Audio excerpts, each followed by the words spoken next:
कोपरगाव नगर परिषद नगराध्यक्ष व नगरसेवक पदाचे नामनिर्देशन अर्जाच्या छाननीमध्ये किती अर्ज बाद झाले याबाबत अधिक माहिती देताना सहाय्यक निवडणूक निर्णय अधिकारी महेश सावंत म्हणाले की कोपरगाव नगरपालिका सार्वत्रिक निवडणूक 2025 साठी नामनिर्देशन पत्राची छाननी प्रक्रिया आज पूर्णपणे पार पडलेली आहे।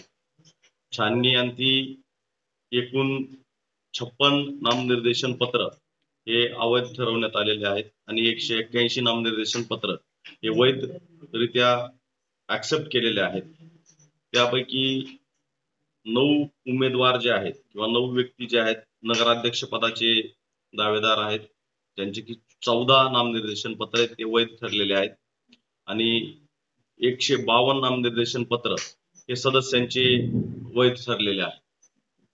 यापुढे आता नामनिर्देशन पत्र मागे घेण्यासाठी किंवा उमेदवारी मागे घेण्यासाठी 19, 20 आणि 21 अशा 3 दिवसाची मुदत मान्य आयोगानं उमेदवारांना दिलेली आहे।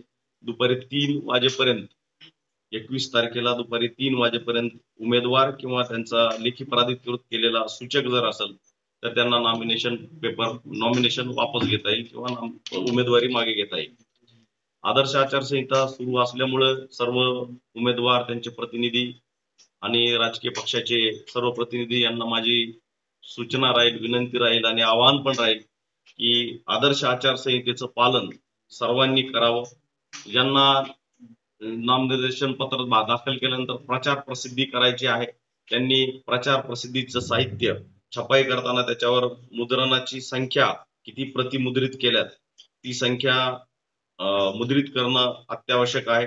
त्याचबरोबर सर्व उमेदवारांना ज्यांना सभा घ्यायच्यात किंवा पोस्टर्स, बॅनर लावायचे त्यांना देखील परवानगी घेणं आवश्यक आहे। त्याच्यासाठी स्वतंत्र परवाना कक्ष ऍक्टिव्हेट करण्यात आलेला आहे।